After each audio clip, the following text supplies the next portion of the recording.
Hey guys, what's up? It's Jasmine here, back with another episode of Living with Lupus. It is still Illness Impact Week for me. Today's the last episode, and I wanted to talk to you guys about mental health.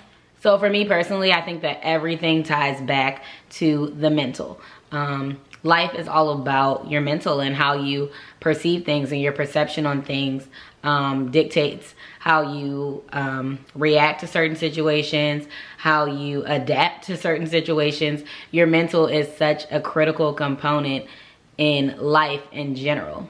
Now, naturally, I'm a very optimistic person. I've always been that way. I've always had a huge imagination, the wildest dreams, the wildest goals. I've actually, since I was young, always had a thing for cameras. I remember my dad had got me like a Hot Wheels camera one year. Then I had a Barbie camera one year. And I've been recording myself since I was literally like 3 years old. Forcing my cousins to perform plays with me on Sundays at my grandma's. I would literally staple a sheet across the, like midway across the living room.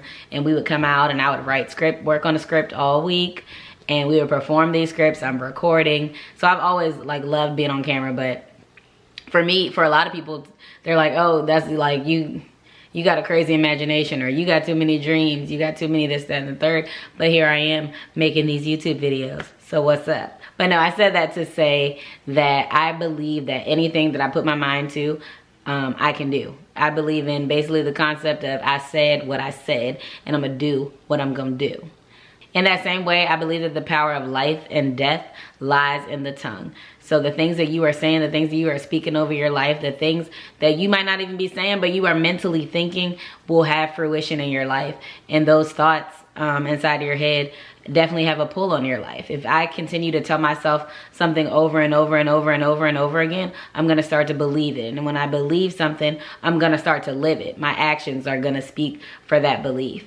So I could easily take a woe is me approach to my situation, but what would that help? Like, I could easily walk around and say, oh, I have lupus, making excuses for everything. Like, oh, I have lupus, I can't do this. I have lupus, I can't do that. And if I had let those types of thoughts occupy my mind when my academic advisor in college was telling me that I probably shouldn't set my goals as high as the rest of my peers because I had lupus, or when people in high school were telling me that I should just drop out of school and apply for disability then because there was no way I was getting into a college.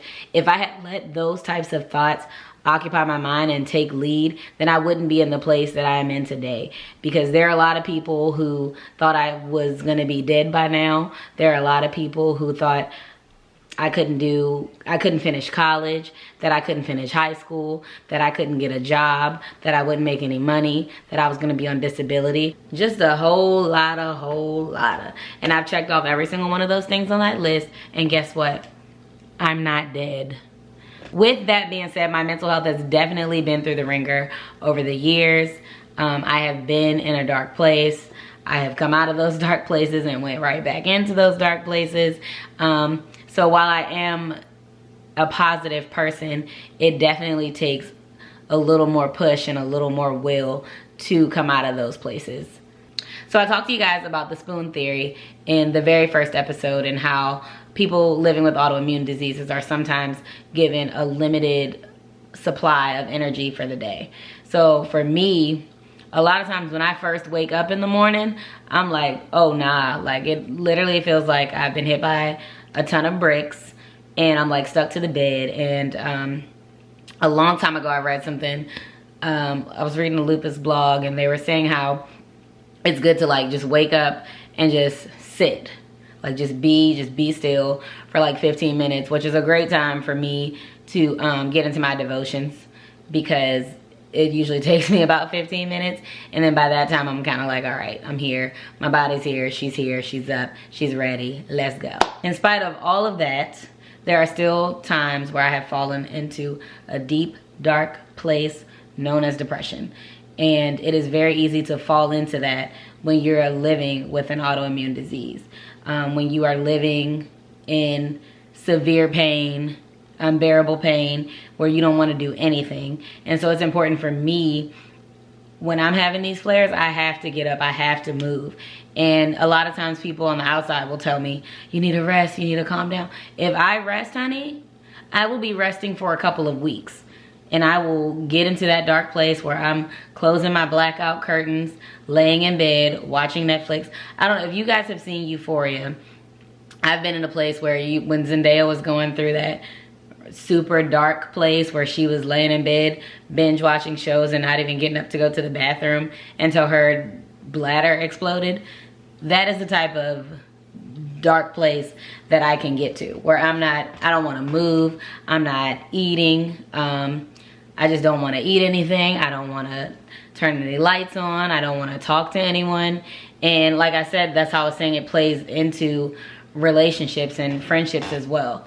My mom always says to me that isolation is the devil's playground, and it is the devil's playground. I was telling you guys that in the last episode that I sometimes will delete my social media altogether because I just need some time to breathe and time to get back to just me. And I do that about quarterly, and I usually tell my friends ahead of time, like, yo, I'm about to delete my social media. I need a break, I need a breather, I need to get back to me. I'm losing myself again, and I'm gonna just take some time aside. Now that cycle, it goes from just that to that dark place that I'm talking to you guys about. So it'll start off with me deleting my social media, and then maybe I'll have a flare where I'm swollen, and now I don't feel like texting. I don't want to text anyone. My friends are texting me. I have like 200 unread messages. I'm not touching the phone. People are calling me. I'm not answering the phone. Then it gets even deeper. I don't want to talk to anyone. I'm not talking to anyone. I'm going through the motions of life, like go to work, come home, go to my room, shut the door, not talking to anyone, in darkness. If it's really bad, I'm not even trying to go to work. I'm just laying in darkness, just in that woe is me type spirit that I was talking about earlier too, where I'm just like, I'm not talking to nobody, I don't care, boop de boop.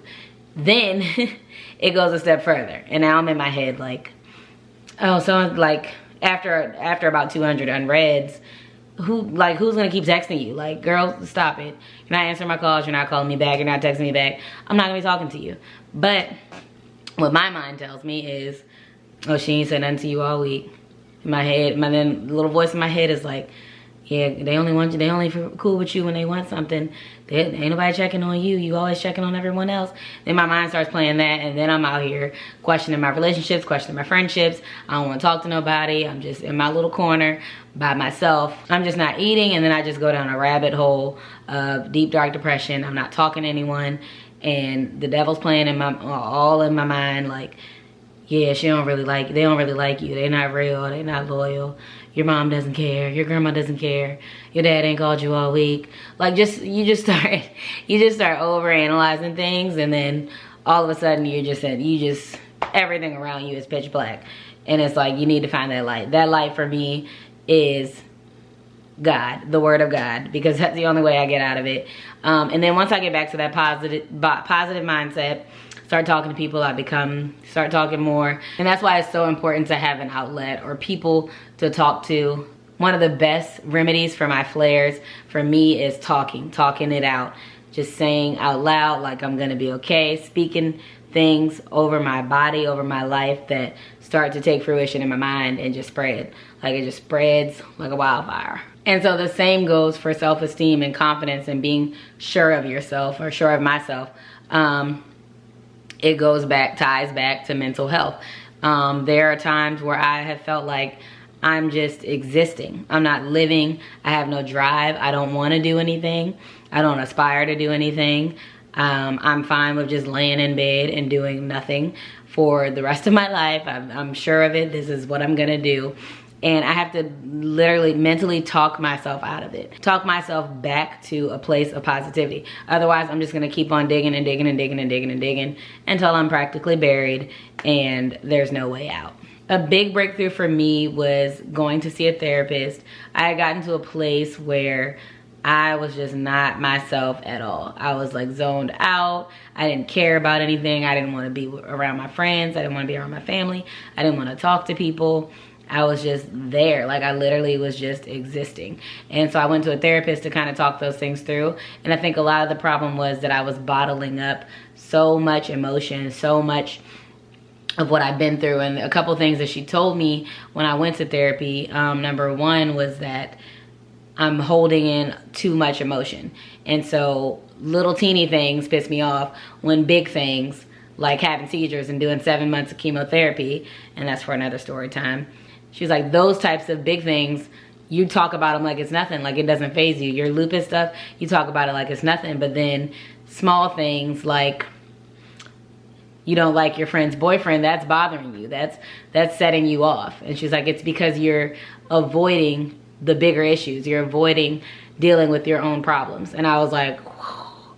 Now, it's probably something I kind of could have figured out myself, but I think having that person, that outlet to talk to, and someone from the outside looking in to really talk to me was very beneficial. And the second thing, and the most important thing she told me, and that kind of shifted my entire mindset, was that she felt like I find my identity in lupus.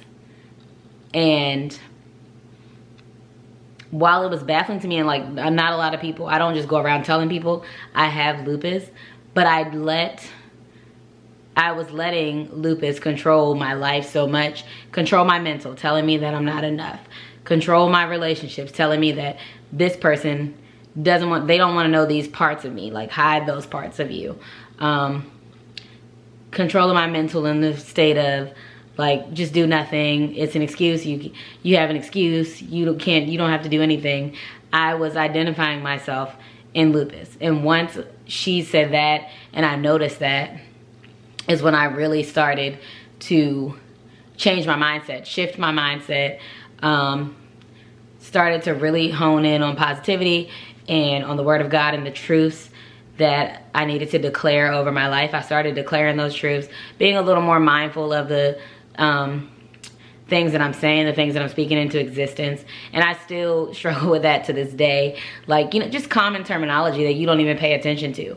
Like, my little sister's making a joke and I'm in the kitchen like, I'm dead, I'm dead. And my mom's like, hey, stop saying that. Or I'm like, always growing up, my thing was saying, that's sick, I'm sick, you sick. Like, that has always been my thing. And not like physically, like not saying people are physically ill, but just saying it as in like, you tripping, you crazy, you funny, or, you know, whatever way I was using it. But I never realized that I was basically speaking that over my life. And so just those little things, and I still say things like, I'm weak, I'm dead, I'm sick, you sick, or just things like that I'm learning to be more mindful of. But definitely, like I said, I believe in the power of the tongue. I believe in the energy that you put out is the same energy you're gonna get back. And all of those things have helped to mature my mental health and heal my mental health as well. So I could sit here and talk for days about mental health, but I just wanted to shed a little light on some of the mental aspects that I've dealt with in living with lupus, and as a result of living with lupus. I am more than willing to expand on those things if you guys have any questions or you want to hear more about my mental health journey and living with an autoimmune disease. But that is it for today's video. We have one more week of the Living with Lupus series left, and I have some really interesting videos coming up next week. I don't want to give away too much, but I have a really wild story time, and I've been looking forward to telling it because it's a crazy story. I will talk to you guys later. Have a great weekend. Make sure y'all are social distancing this Memorial Day weekend. I'm probably gonna get out on the grill, mix up a few drinks. Hope you enjoyed this video, and I will talk to you guys next week. So as a man thinketh, so is he. Is that right?